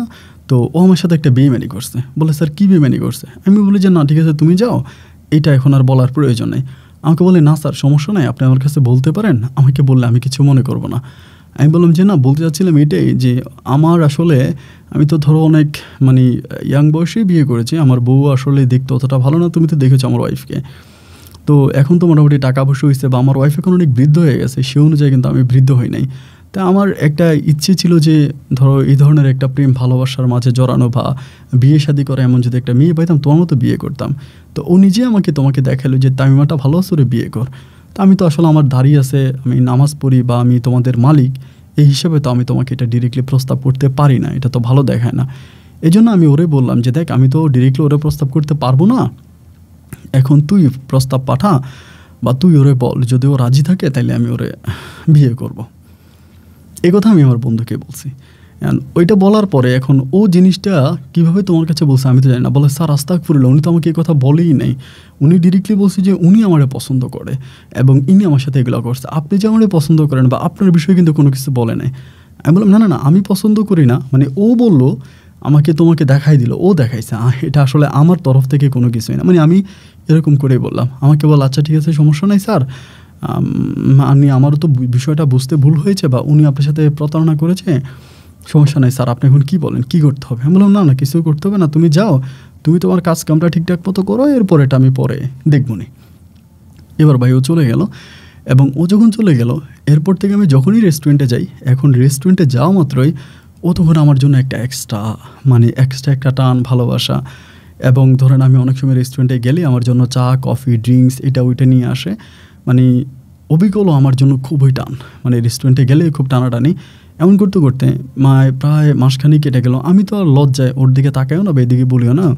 তো এরকম গ্রীষ্মের গরম পড়তেছিল একটা সময়, প্রচণ্ড গরম, বাইরে থেকে আসছে, আমার গাড়ির এসি আবার নষ্ট হয়ে গেছিলো। তা এসি নষ্ট হয়ে যাওয়ার পর রেস্টুরেন্টে বসে আমি ম্যানেজারকে বললাম যে আমার একটা অবশ্যই রুম আছে, মাঝে মাঝে আমি এখানে রেস্ট করি, তাহলে যে আমার রুমটা খুলে দাও, আমি আমার রুমে একটু যাই, আমার মাথাটা ব্যথা করতেছে, আমি একটু রেস্ট করব। ম্যানেজার ওই ওয়েটারকে দিয়ে রুমটা পরিষ্কার করাইলো, করে আমাকে পাঠালে। আমি তখন রুমে গেলাম, রুমে গিয়ে শুইলাম। এখন রুমে গিয়ে শোয়ার প্রায় আধা ঘন্টা পরে হঠাৎ করে গিয়ে জানি দরজা নক করতেছে, আমার রুমের দরজা নক করতেছে দেখে আমি তখন দরজা খুললাম, খুলে দেখি যে তামিমা। আমি বললাম যে তুমি এখানে? বলে স্যার আমি একটু আপনাকে মেসেজ করে দিই মাথাটা, আমি একটু মলম নিয়ে আসছিলাম, আপনার তো মাথা ব্যথা করতেছে। তাই আমি বললাম যে তো প্রয়োজন নেই, ঠিক হয়ে যাবে। বলে না স্যার একটু মেসেজ করে দিই। বলে ভিতরে ঢুকলো, দরজা লাগিয়ে দিলাম, আমি শুইলাম। শোয়ার পরও আমার মাথাটা কপালটা মেসেজ করে দিতেছে। মেসেজ করতে করতে একটা পর্যায়ে বলে স্যার আমি কিন্তু খুব ভালো বডি মেসেজ করতে পারি, আমি কিন্তু আগে মেসেজের এখানে চাকরি করছি, আমার কিন্তু মেসেজের হাত অনেক ভালো আছে, আপনি যদি বলেন আমি আপনাকে বডিটা মেসেজ করাই দিব। তা আমি বললাম যে আসলে তো এসবের প্রয়োজন নেই, তাও তুমি যখন বলতেছো তাহলে করে দেন। আমি তখন পাঞ্জাবিটা খুললাম, খুলে উত হয়ে শুইলাম। দেন ও তখন আমার বডিটা মেসেজ করে দিতেছে। বডিটা মেসেজ করতে করতে আমি যতটুকু বুঝলাম আর কি, যে ওর আসলে মনস্তাপটা ভালোও ছিল না, এবং আমিও যে নিজে খুব ভালো মানুষ তাও কিন্তু না। আমিও নিজে নিজে একটু খারাপের দিকেই চলে গেলাম, এবং ওই জায়গাতে তার সাথে আমার এই ধরনের একটা কাজ হয়ে গেছে। এবং কাজটা হয়ে যাওয়াতে আমি আমার খুবই ভালো লাগছে, আমার অত্যন্ত ভালো লাগছে। আমি তো আসলে কোনোদিনও আমার ওয়াইফ ছাড়া এই ধরনের কাজ কারোর সাথেই হয়নি। প্রথম হওয়াতে আমার মনের ভিতরে অনেকটা শান্তি লাগছে। লাগার পরে আমি এরপর থেকে মেয়েটাকে অন্যভাবে দেখি। আমি যখনই ধরেন ওইখানে যাই, ও তখনই আসে, এসে আমার বডি মেসেজ করায় দেয়, মানে আমাকে খুব আদর যত্ন করে, মানে একেবারে আমার ওয়াইফের মতো আমার সাথে আসে। যখনই রেস্টুরেন্ট যায় তখনই সে আমার ওয়াইফ হয়ে যায়। আমার পা টিপে দেয়, হাত টিপে দেয়, মাথা মেসেজ করে দেয়। অলওয়েজ এরকম যাতায়াত করতে করতে প্রায় 2-3 মাসের মতো তার সাথে আমার এই ধরনের সম্পর্ক কন্টিনিউ হচ্ছে। তা 2-3 মাস এরকম হচ্ছে, ও আসতেছে, আমি করতেছি, যাচ্ছি, এরকম করতে করতে একটা সময় তার প্রতি আমার এক ধরনের মায়া জন্মে যায়। আসলে এই কাজটা যার সাথে হয় আর কি, তার প্রতি ভিতর থেকে একটা মায়া চলে আসে। তো এখন ভিতর থেকে একটা মায়া চলে আসছে। মায়াটা আসার পরে আমি এখন চিন্তা করতেছি আমি করবোটা কি, আমি এখন কি করব। যে এরকম একটা যে মানে ঘটনা ঘটে গেছে, বা এরকম যে একটা মায়া জন্মে গেছে, আমি কোনোভাবেই তারে মানে ভুলতে পারি না। বা সে যদি কোনো দিন ছুটিতেও যায়, ধরেন একদিন না আসে, আমি পাগল হয়ে যাই, তাকে ফোন করে আমি নিয়ে আসি, যে আমি ওকে ফোন করে ওকে রেস্টুরেন্টে আসতে বলো, আমি ফোন করে ওকে নিয়ে আসি। এরকম করতে করতে অনেকগুলো দিন কেটে গেল। একটা পর্যায়ে আমাকে হঠাৎ করে বলতেছে, দুপুরবেলা শুক্রবার ছিল, আমি জুমার নামাজ পড়ে আসছি, তারপর আমি শরীর মেসেজ করতে, স্যার বলতেছে, স্যার একটা কথা বলি, কিছু মনে করেন না, আমার তো মনে হয় স্যার আপনাকে আর মেসেজ করে দেওয়া হবে না। এটা প্রায় তার সাথে আমার 5 মাস ধরে, এটা 5 মাস পরের ঘটনা। আমি তখন বললাম যে কী বলো, আমাকে তুমি মেসেজ না করলে তো আমার শরীর ভালোই লাগে না, এটা কী ধরনের কথা যে তুমি আমাকে আর মেসেজ করবে না, এটা কেন বলতেছো? বলে স্যার আমি চাইলেও আর পারবো না। তো আমি বললাম যে চাইলেও পারবা না মানে কেন, কী সমস্যা, কী হয়েছে? আমাকে বলতেছে স্যার বড় ধরনের সমস্যা হয়ে গেছে, আমার পরিবার থেকে আমার বিয়ে ঠিক করে ফেলছে। আমি তখন বললাম যে এটা কী বলো, তোমার পরিবার থেকে তোমার বিয়ে ঠিক করে ফেলছে, এটা কী ধরনের কথা? এটা তো আসলে ভালো দেখে না বা শোভা পায় না। পরে আমাকে বলে যে জি স্যার, আমার তো পরিবার থেকে বিয়ে ঠিক করে ফেলছে, এখন আমি কী করবো? আমি তো রেস্টুরেন্টে চাকরি করবো না, আমি আমার হাজব্যান্ডের সংসার করবো। কার সাথে বিয়ে হয়েছে? ছেলে নাকি গার্মেন্টসে চাকরি করে। তাই আমি বললাম যে গার্মেন্টসে চাকরি করে একটা ছেলে তুমি বিয়ে করবে, এটা কোনো কথা? তোমার বিয়ের প্রয়োজন নেই, তুমি যেভাবে সেভাবে চাকরি করো। তো আমাকে বলে না স্যার আমি কিন্তু বিয়ে করব, আপনি যতই বলেন আমি কিন্তু আপনার কথা শুনবো না। তা যতই তারা বললাম না, সে আমার কথা শুনলোই না। একটা সময় সে হঠাৎ করে রিজাইন লেটার দিয়ে দিল, ম্যানেজারের কাছে দিয়া ও চলে গেছে। তো যেহেতু চলে গেছে, আমি আর এই বিষয় নিয়ে কোনো কিছু বললাম না, ও চলে গেছে, ওর মতো করে চলে যাক। এখন ভাই এই যে আমাকে সবসময় মেসেজ করতো, আমার হাত পা মেসেজ করতো, বা ও শারীরিকভাবে যে শান্তিটা দিত, এইটা আমার ভিতরে আস্তে আস্তে আস্তে আস্তে করে জাগতেছে। ওর বিয়ে হয়ে যাওয়া, ওই ছেলেকেও বিয়ে করে ফেলেছে, গার্মেন্টসের ছেলেকে। বিয়ে করার মাসখানেক পরে আমার কেন জানি মনে হইতেছে যে আমার তখন কিন্তু আমার গার্মেন্টসও ছিল, নিজের গার্মেন্টস প্রতিষ্ঠানও ছিল। তো গার্মেন্টস, এই রেস্টুরেন্ট, লাইট হাউস, টাকা পয়সা, এইসব দিয়ে আমার কী হবে? এইসব দিয়ে তো আমার কোনো লাভ নেই। আমি এইসব দিয়ে কী করবো যদি আমি ওরেই না পাই? কারণ আমার শারীরিক শান্তি হচ্ছে সবচেয়ে বড় শান্তি, এবং এই শান্তিটাই যদি আমি না পাই তাহলে আমার এই টাকা পয়সা দিয়ে কী হবে? আমি অনেক মেয়েদের কাছে গিয়েছি, আল্লাহ মাফ করুক, বাস্তবতার জন্য কথাগুলো বলা। তো আমি এই ধরনের তৃপ্তি আর কোথাও পাই নাই। তো সর্বশেষ আমার কাছে মনে হইলো যে আরে আমার যে কোনো কিছুর বিনিময় করে লাগবে। আমি তখন আমার ম্যানেজারে বললাম যে ম্যানেজার এই ঘটনা।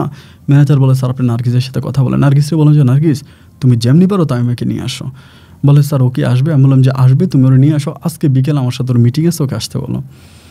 সকালবেলা পাঠিয়ে দিলাম নার্গিসরে। নার্গিস গিয়ে ওরা খুঁজে নিয়ে আসছে ওর শ্বশুরবাড়ি থেকে। আনার পরে ওর সাথে আমার দেখা হওয়ার পরে আমারে বলতেছে যে মানে যখন দেখা হলো, ও রেস্টুরেন্টে আসলো, আসার পরে আমার ওকে দেখে খুবই কষ্ট হইতেছে আর কি, মানে ভিতরে অনেক পরিমাণের কষ্ট হইতেছে। আমার কাছে আইসা মানে বলতেছে যে স্যার আপনি আমাকে আসতে বলছেন কেন, কী হয়েছে বলেন। আমি একরকম ওর দিকে তাকে কান্না করে দিছি, মানে আমার অতিরিক্ত খারাপ লাগতেছে, ভিতরে খুব কষ্ট হইতেছে। কষ্ট আসলে কাউকে মানে বোঝানোর মতো না, ভিতরটা ফেটে যাচ্ছে। আমি বললাম তোমার বিয়ে হয়েছে কতদিন? বলে স্যার এতদিন। আমি বললাম যে তোমার হাজব্যান্ড কেমন, ভালো? বলে হ্যাঁ স্যার আলহামদুলিল্লাহ ভালো, সব কিছু ভালো। তো স্যার আপনি আমাকে কেন হঠাৎ স্মরণ করলেন? আমি তখন বললাম যে তাইমা তুমি কি আমার সাথে এইভাবে কাজটা করলা, এটা কি ঠিক হইলো? আমার সাথে এইভাবে বেইমানিটা করা, প্রতারণাটা করা, এটা কি তোমার ঠিক হইলো? বলে স্যার এটা কী বলেন, আমি আপনার সাথে বেইমানি প্রতারণা করতে যাব কোন দুঃখে? না তো স্যার আমি তো এরকম কোনো কিছুই করি নাই। আমি বললাম যে না এরকম কোনো কিছু করো নাই, মানে এটা তো তুমি জোর গলায় বলতে পারো না। পরে আমাকে বলে স্যার আমি কী করছি, আপনি কেন এরকম করে বলতেছেন? আমি তো ওই রকম কোনো কিছুই করি নাই। আমি বললাম যে তুমি বিয়ে করো না, তোমার বিয়ের প্রয়োজন নেই, তুমি আমার রেস্টুরেন্টে থাকো, চাকরি করো, আমার সাথে থাকো, কিন্তু এটা না শুই না তুমি বিয়েটা করে ফেললা, এটা তো ঠিক করলা না। তা আমাকে বলে যে স্যার এটা কোনো কথা আপনি বললেন, আমি হচ্ছে গরিবের মেয়ে, আমি যদি বিয়ে না বসি তাহলে কিভাবে হবে, আমার তো বিয়ে বসতেই হবে, এটা আজও কাল হোক, আস্তে আস্তে বয়স বেড়ে যাচ্ছে, বয়স বেড়ে গেলে তো আর বিয়ে হবে না, বয়স বাড়লে তো আর বিয়ে হবে না, এই জন্য আমি বিয়ে করে ফেলেছি, এমন করে বলে। তাই আমি বললাম যে যাই হোক, এখন তুমি এই ছেলেকে ছেড়ে দাও, ছেলের সাথে সংসার করো না।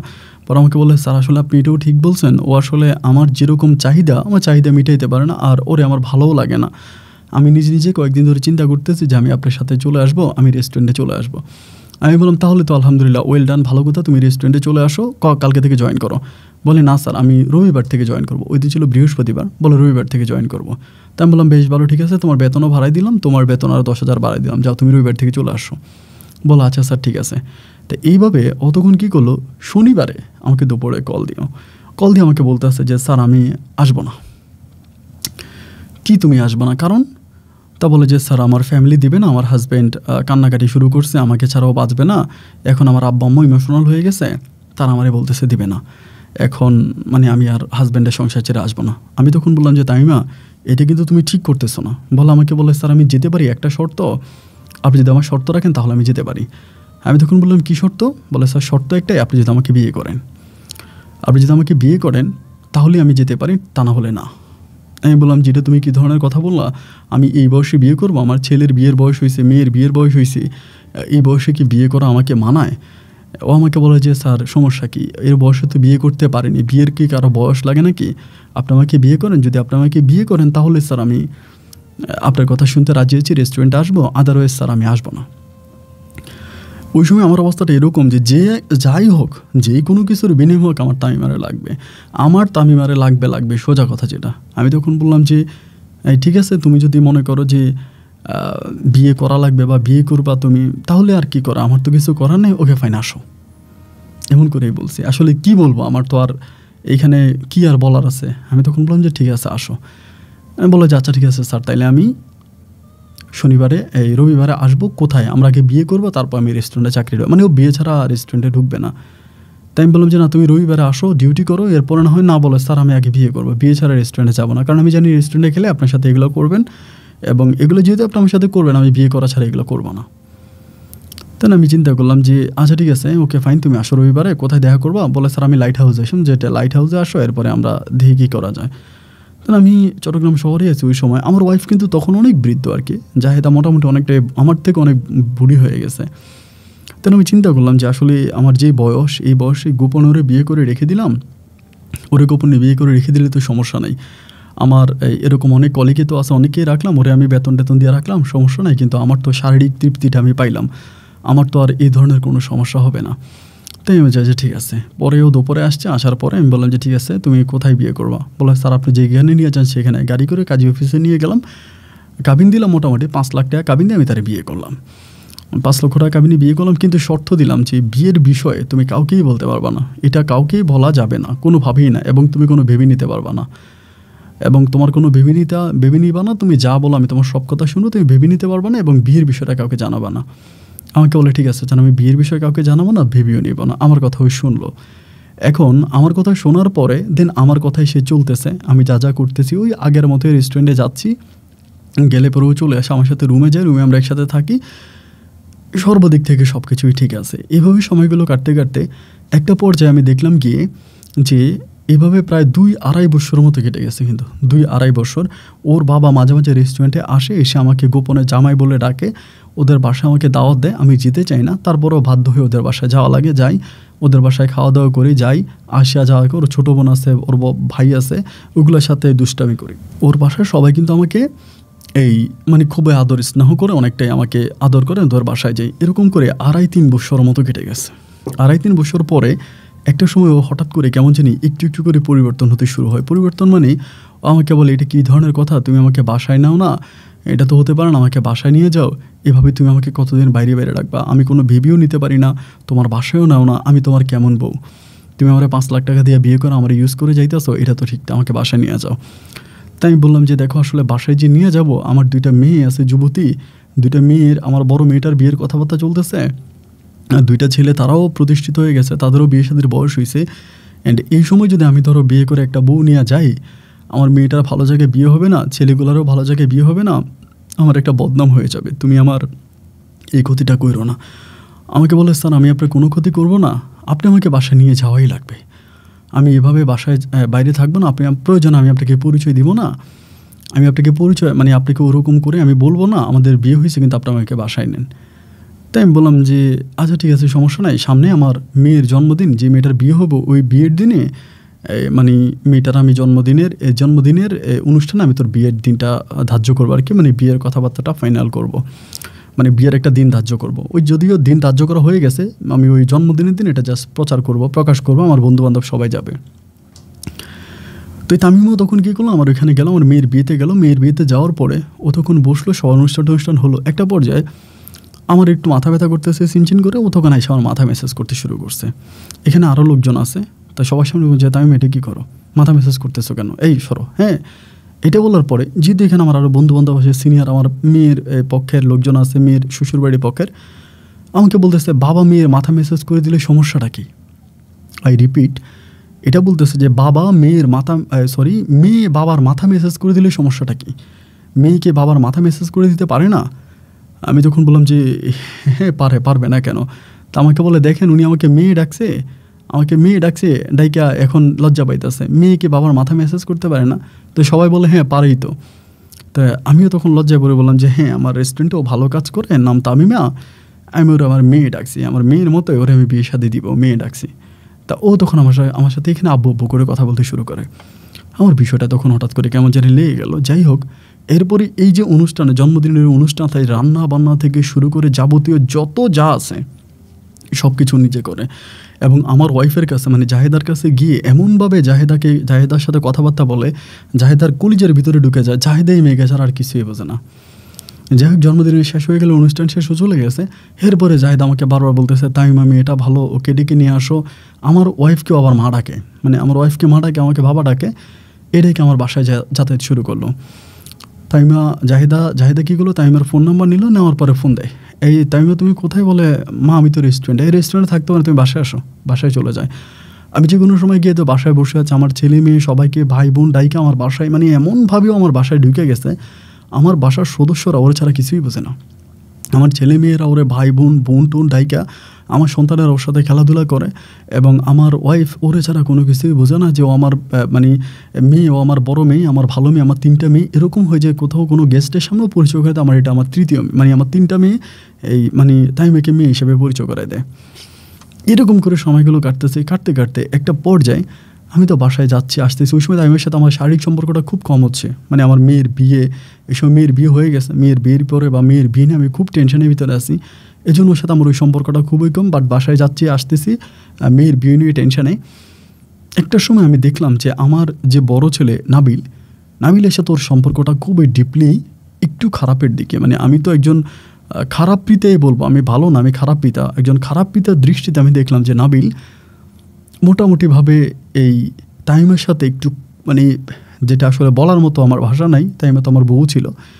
এই জিনিসগুলো দেখার পরে 1 দিন 2 দিন 3 দিন জিনিসটা দেখে আমি তখন জিনিসটা ডাউটে লাগার পরে তামিমারে বললাম যে তামিমা বিষয়টা কি।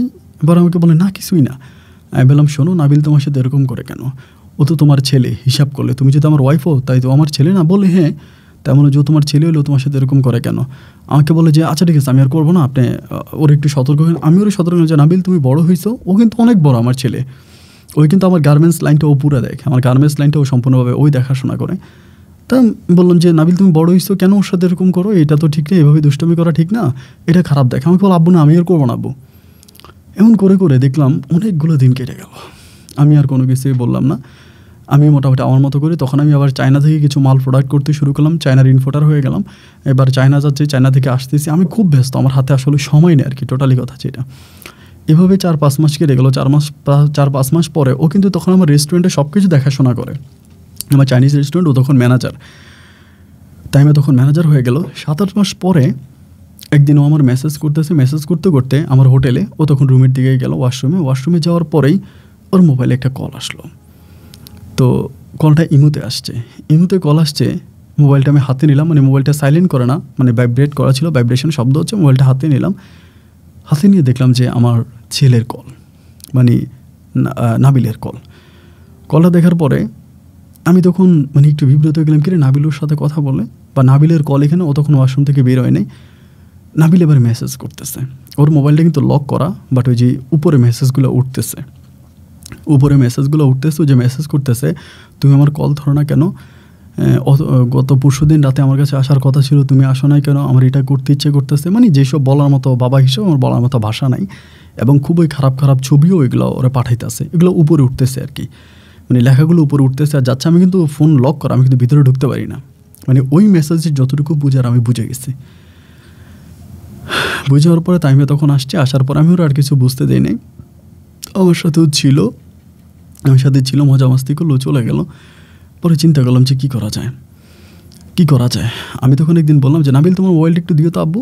এ বললো ওর মোবাইলটা একটু নিলে, মাঝে মাঝে আমার সন্তানের মোবাইল আমি চেক করি। নাবিলের মোবাইলটা নিলাম, নেওয়ার পরে ওর মোবাইল আমার এক বন্ধুকে দিয়ে আমি একটা সফটওয়্যার ইনস্টল করলাম। বন্ধু আমার জুনিয়র আছে, বাট বন্ধুটাকে আর কি, একটা মোবাইলে একটা অ্যাপস আমি ইনস্টল করলাম, অ্যাপসের নামটা নাই বলি। ওই অ্যাপসের মাধ্যমে আমি তখন আমার ছেলের মোবাইল কন্ট্রোল করতে পারতেছে, আমার ছেলে মোবাইলে কী করতেছে, কাদের সাথে মেসেজ করতেছে, কথা বলতেছে, আমি এগুলো সব কিছু আমার মোবাইল দিয়ে আমি সব কিছু দেখতে পাইলাম, এবং দেখলাম যে মোটামুটি এই তামিমের সাথে ওর সব কিছু হয়ে গেছে, এবং প্রচুর লেভেলে সব কিছু হয়েছে, যেগুলো আমার সাথে হয়েছে কোনোটাই তামিম ওর সাথে বাদ নেই।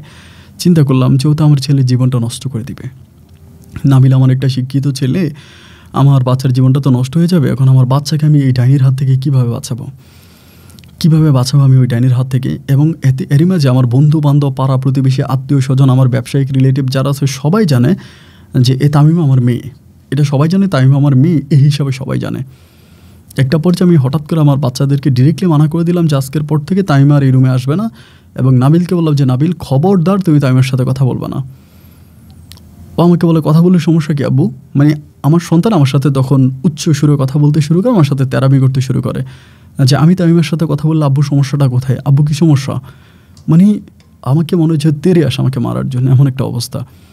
একটা পর্যায়ে দেখলাম যে আমার মেয়েটা সম্পূর্ণভাবে নাবিলকে ঘায়েল করে ফেলছে, মানে তামিমা মেয়েটা সম্পূর্ণভাবে নাবিলকে ঘায়েল করে ফেলছে কোনোভাবে। আমি লাস্ট পর্যন্ত বাধ্য হয়ে তামিমাকে বললাম যে তামিমা তুমি যতই আমার কাছে মিথ্যা বলো বা যতই আমার কাছে কথা লুকাও, আমার কাছে মিথ্যা বইলা বা কথা লুকায় কোনো লাভ নেই। আমি সব কিছু জেনে গেছি যে তোমার নাবিলের সাথে এই ধরনের সম্পর্ক আছে, নাবিল আমার বড় ছেলে, তুমি এটা কেন করতেছো, তুমি হিসাব করলে ওর মা, তুমি আমার বউ। ও আমাকে বলে হ্যাঁ আমাকে বউর অধিকার দাও, আমাকে বাড়িতে নিয়ে যাও, আমি আর নাবিলকে তখন সন্তান হিসাবে দেখবো, আর এভাবে দেখবো না এখন যেভাবে দেখতেছি। আমি তখন বললাম যে নাবিলা, তামিমা তুমি কি চাও, মানে মূলত তোমার চাহিদাটা কি, তুমি কেন আমার সাথে এরকমটা করতেছো, অবশ্যই তোমার একটা চাহিদা আছে, তোমার ওই চাহিদাটা কি আমি জানতে চাই। ও তখন আমাকে ডিরেক্টলি বলে যে আমার চাহিদা হচ্ছে তোমার মতো একটা বুইড়ার মান সম্মান নষ্ট করা। আমি তখন বললাম মান সম্মান নষ্ট করবে? বলে হ্যাঁ তুমি দাড়ি রাখছো পেট পর্যন্ত, তোমার সাদা সাদা দাড়ি, তুমি পাঞ্জাবি পরো, তুমি টুপি পরো, তুমি এত ধার্মিক একজন মানুষ, কিন্তু এই ধার্মিকতার ভিতরে যে তোমার কত বড় নোংরা একটা চরিত্র লুকিয়ে আছে, আমি এই নোংরা চরিত্রটা সমাজের মাঝে তুলে ধরতে চাই। আমি তখন বললাম কি বললো তুমি, এটা তুমি আমার নোংরা চরিত্র সমাজের মাঝে তুলে ধরবো, মানে এটা কী ধরনের কথা। আমাকে অফকোর্স তুমি আমাকে বিয়ে করছো, আমাকে মেয়ে পরিচয় দিতেছো, কিন্তু আদৌ তুমি আমার স্বামী, এইটা আমি এই এলাকার সবাইকে জানাবো, তোমার ফ্রেন্ড সার্কেল, বন্ধু বান্ধব যারা আছে আমি সবার কাছে বলবো যে তুমি আমাকে বিয়ে করছো, এবং তোমার মেয়ের শ্বশুরবাড়ির লোকদের কাছে আমি বলবো। আমি তখন বললাম না তাই না, তোমার পায়ে ধরি, এগুলো তুমি কী বলতেছো। আমাকে বলে হ্যাঁ আমি এটা করবো, আমি সবাইকে জানাবো যে তুমি আমাকে বিয়ে করছো, তোমার জন্য আমার স্বামীর সংসার ছেড়ে আমি চলে আসছি, আমার স্বামীকে আমি ছেড়ে দিছি, আমি বাপ মাকে ছেড়ে দিছি, সবাইকে ছেড়ে দিয়ে আমি তোমার জন্য চলে আসছি, তুমি আমার জীবন নষ্ট করছো। যেহেতু তুমি আমার জীবন নষ্ট করছো, আমি তোমাকে জীবিত থাকতে দিব না, বা আমি তোমাকে ভালোভাবে থাকতে দিব না, আমি তোমার লাইফ শেষ করে দিব। আমি বললাম শোনো তুমি আমার সাথে এমনটা করো না, তুমি কী চাও, তুমি যা বলো আমি সব কিছু করবো, কিন্তু এই তুমি আমার ছেলের জীবনটা নষ্ট করো না। আমি তোমাকে আমার বউ হিসেবে আমার ঘরে নিয়ে যাব, ঘরে তো আর নিতে পারবো না, যেহেতু সবাই জানে তুমি আমার মেয়ে, আমি তোমাকে আলাদা বাসা ভাড়া করে দেবো। বলে না আমাকে আলাদা বাসা ভাড়া করে দিলে হবে না, আমি সবার কাছে হেঁটে হেঁটে বলবো যে তুমি আমাকে বিয়ে করছো এবং তুমি আমাকে বউর অধিকার দিচ্ছ না, এবং তোমার ছেলে আমাকে ইউজ করতেছে, এবং তোমার ছেলে আমার সাথে অবৈধ সম্পর্ক করছে, আমার কাছে ভিডিও আছে। আমি বললাম তাই তুমি আসলেই কেন এরকমটা করতেছো। আমাকে বলে একটা কাজ করলে তুমি এসব থেকে রেহাই পাবা, তোমার ছেলেও রেহাই পাবে, তুমিও রেহাই পাবা। আমি বললাম কী কাজ। ও আমাকে বলে আমাকে 50 লক্ষ টাকা দাও, আমি এই দেশ ছেড়ে চলে যাব, আমার এই দেশ আর ভালো লাগে না, এই দেশ আমার বিরক্তিকর একটা দেশ, তুমি আমাকে ইউরোপের কোনো একটা দেশের ভিসা লাগাই দাও আর আমাকে হ্যান্ড ক্যাশ 50 লাখ টাকা দিবা, আমি এখান থেকে চলে যাব। আমি তখন চিন্তা করলাম যে আসলেই তো কথা ঠিক, ও 50 লাখ টাকার বিনিময়ে যদি চলে যায় এখান থেকে, তাহলে তো আর আমার এখানে কোনো ঝামেলা থাকতেছে না বা এখানে আর কোনো প্রবলেম হইতেছে না। তাই ঠিক আছে, আমি তোমাকে এই টাকাটা দিব, তুমি এখান থেকে চলে যাও, তুমি এই দেশে থাকবে না। বলে ঠিক আছে, আমার ছেলের সাথেও কোনো যোগাযোগ রাখবো না। বলে না, আমি ছেলের সাথেও কোনো যোগাযোগ রাখবো না। একটা পর্যায়ে আমি তখন কী করলাম, ওরে 50 লক্ষ টাকাই দিয়ে দিলাম যে যা আমার টাকা যাক, তারপরও আমার ছেলের জীবনটা ভালো থাকুক এবং আমি ভালো থাকি, এই চিন্তা ভাবনা করে আমি তখন তাকে এই টাকাটা দিয়ে দিলাম। দিয়ে দেওয়ার পরে আমি তখন তাকে ফ্রান্সে যাওয়ার টিকিট সব কিছু করে দিলাম, ফ্রান্সে পাঠিয়ে দিলাম, ফ্রান্সে চলে গেছে। এভাবে বছরখানি কেটে গেল। আমার ছেলেকে নাবিলকে বিয়ে করানোর জন্য চেষ্টা করি, নাবিল আর বিয়ে করে না। কি আব্বু বিয়ে কর না, ও বিয়ে করে না। বিয়ের বয়স ওর শেষ হয়ে যাচ্ছে, ওর বয়সও শেষ, আমার ছোটো যে ছেলে আছে ওরও বয়স শেষ, কিন্তু ওর বিয়ে করাতে পারি না। তুই আব্বু বিয়ে করবি না কেন, বিয়ে কেন করবি না? না বিয়েও করবে না, বিয়ের কথা ওই শুনতেই পারে না। এবার আমার বউ আমাকে বলতেছে, জাহিদা আমাকে বলতেছে, নাবিল তো বিয়ে করবে না, কারণ নাবিলের তো সম্পর্ক আছে। কার সাথে সম্পর্ক? বলে আমার তামিমার সাথে। আমি বললাম তামিমা তো এই দেশে নেই আজকে 1 বছর, তামিমের সাথে কেমন সম্পর্ক? বলে তামিমা এই দেশে নেই, তোমার কে বলছে? তামিমা প্রতি 1 মাস পর ওর কাছে আসে, ওরা একসাথে থাকে এবং ও ফ্রান্সে যায় মাঝে মাঝে। যেমন কী বললে তুমি এটা? বলে হ্যাঁ, আমি তো সত্যিই বলতেছি, ও যায় তামিমাও আসে, ওদের মাঝে সব কিছু হচ্ছে।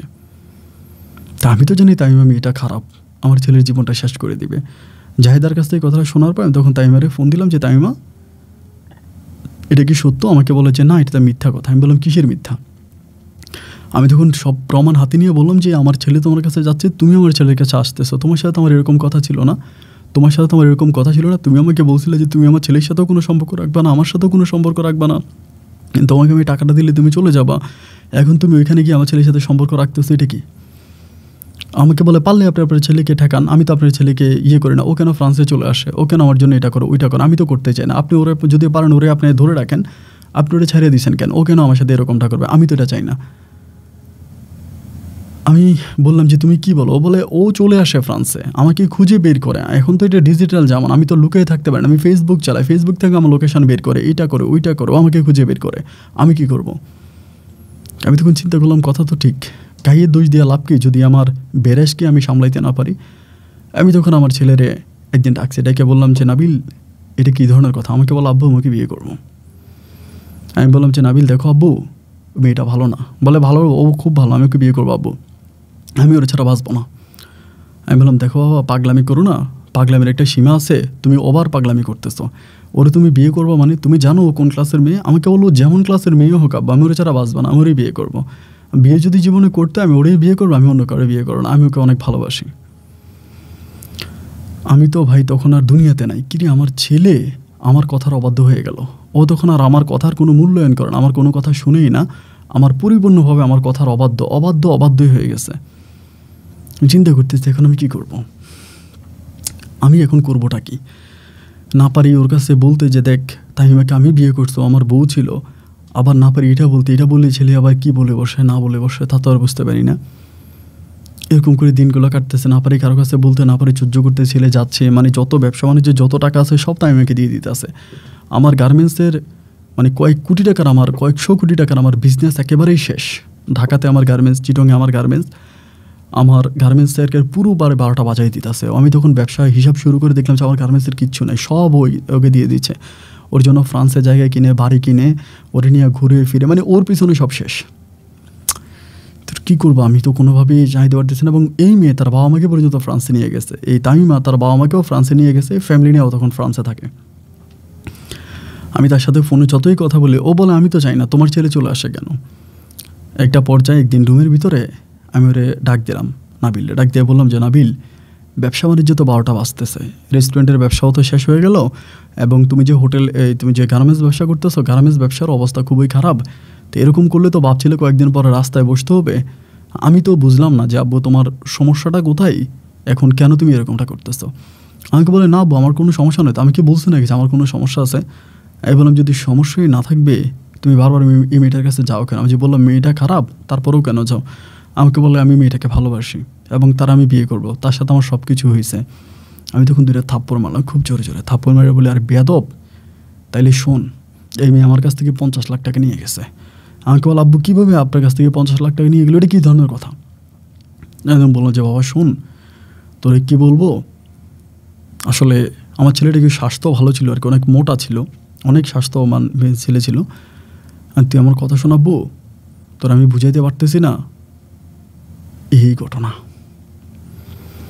নিজে লুকাইলাম না আর কোনো কিছু, সব বলে দিলাম যে দেখো আমার এমনি এমনি এগুলো করছে। একদম শুরু থেকে সব কিছু আমার বন্ধুর সাথে যা হয়েছে এগুলোও বললাম। এই কথাগুলো শোনার পরে ছেলে একটা খারাপভাবে আমার একটা গালি দিয়ে আমার কলার চাইপে আমার দাড়িগুলো চাইপে ধরছে, ধরে ছেলেটা স্টপ করছে। বাচ্চাটা স্ট্রোক করলো, স্ট্রোক করার পরে আমি তো খুব টেনশনে পড়ে গেলাম।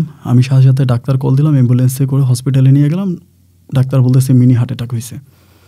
হার্ট অ্যাটাক হয়েছে, যাই হোক জ্ঞান ফেরার পরে আমার ছেলে তো আমাকে মারার জন্য উঠে পড়ে লাগছে যে আমি ওরা খুন করবো, আমি ওরা মেরে ফেলবো, আর কীভাবে এটা করলো ওইটা করলো। এদিক দিয়ে আমি তখন তামিমের সামনে তামিমকে বললাম যে তুমি তোমার ফোন টোন সব কিছু বন্ধ করো, আদারওয়াইজ আমি আইনের আশ্রয় নিব, আমি ইন্টারফোলে অন্যায় মামলা করবো, আমি তোমার 12টা বাজাই দিব, তুমি তোমার ফোন টোন সব কিছু বন্ধ করো, আমার ছেলের সাথে কোনো যোগাযোগ রাখা যাবে না। তাইমে তখন নিজেও ভয় পেয়ে গেছে লাস্টের দিকে, যেহেতু আমি আইনের প্রশাসনের ভয় দেখাইছি, তখন ফোন টোন সব কিছু বন্ধ করে দিল। আমার ছেলেটা পাগলের মতো হয়ে গেল। তাইমারে ফোন দেয়, তাইমের মোবাইল বন্ধ, তাইমারে পায় না, আমারে গালাগালি করে আমি এটা করছি, আমি ওইটা করছি, আমি খারাপ, আমি দাড়ি টুপি রাইখা আমি এই লুচ্চামি করছি, এটা করছি ওইটা করছি, মানে যতটুকু তার ভাষ্য মতো যা ও আমাকে বলার তাই বলতেছে। তারে ভালো করার জন্য ঠিক করতেছি, তারে আমি রিহাবে দিলাম, ওইখান থেকেও তারা ঠিক করতে পারলাম না। একটা পর্যায়ে ছেলেটা হঠাৎ করে নেশাতে আসক্ত হয়ে গেল। নেশাতে আসক্ত হয়ে গেল এবং এই কথাটা ও সবাইকে জানাই দিল, আমার ছেলেটা সবাইকে জানাই দিল। এবং এই ঘটনা জানার পরে আমার বড় মেয়েটাকে যেখানে বিয়ে দিয়েছিলাম, আমার বড় মেয়ের ঘরে আমার একটা নাতিন হয়েছে। আমার নাতিনটা হওয়ার পরে আমার বড় মেয়ের জামাই আমার মেয়েটাকে ছেড়ে দিছে।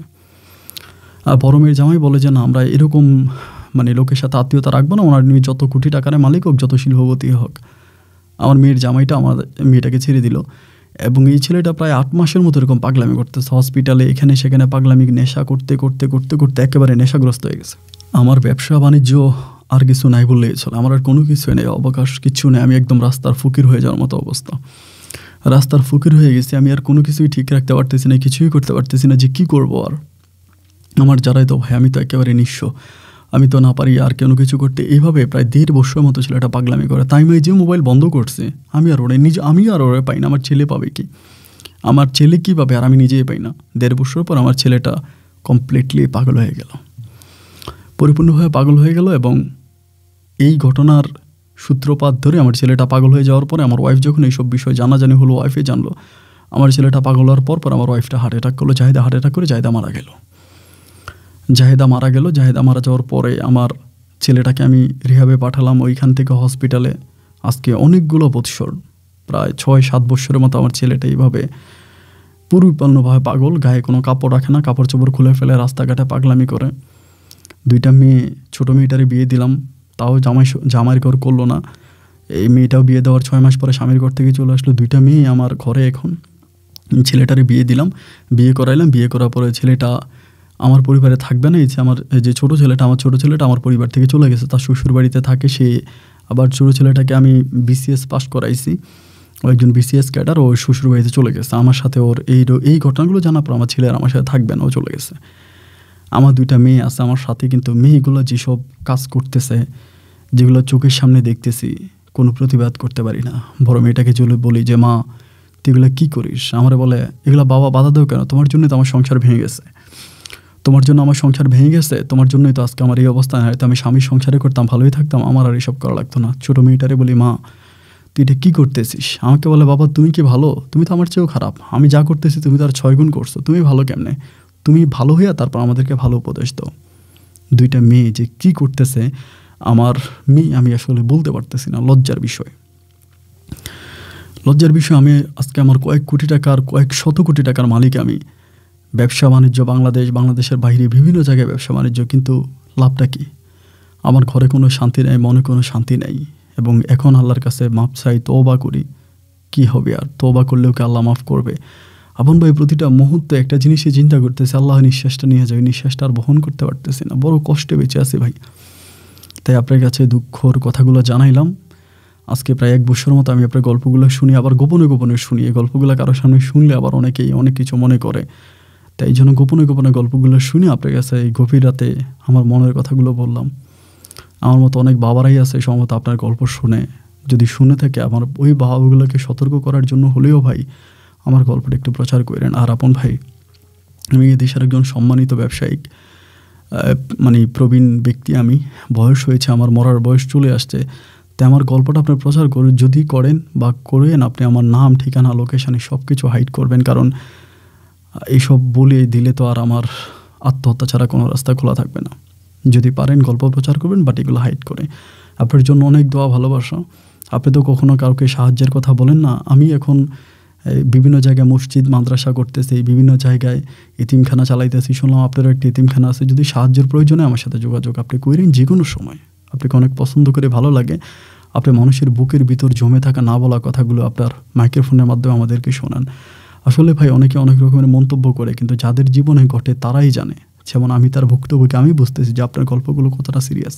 ভালো থাকবেন আপন ভাই। আসসালামু আলাইকুম।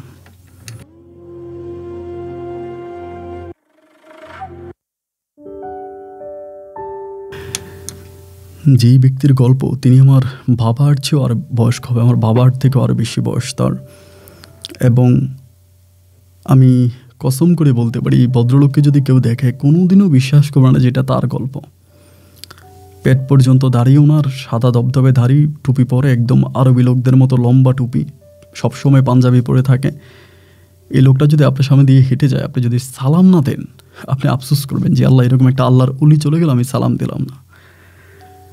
যাই হোক, আমি জানি আপনারা সবাই অনেকে খারাপ বলবেন, কিন্তু একটা বিষয় কি জানেন? আল্লাহ তাআলা একটা কথা বলেছে যে বান্দা, তুমি যত বড়ই অপরাধ করো, তুমি যদি আমার কাছে ক্ষমা চাও এবং এরপর যদি তুমি এই অন্যায়টা না করো, আমি আল্লাহ তোমাকে ক্ষমা করে দিব। তো আমাদের জনাব নজরুল সাহেব, তিনি অন্যায় করেছে, অপরাধ করেছে, এবং তার অপরাধ সে অকপটে স্বীকারও করেছে, এবং সে অপরাধের গল্পটা আমাকে শুনিয়েছে, আমি আপনাদেরকে শোনালাম। কারণ একটাই, যাতে ওনার অপরাধটা থেকে আপনারা কোনো কিছু শিখতে পারেন।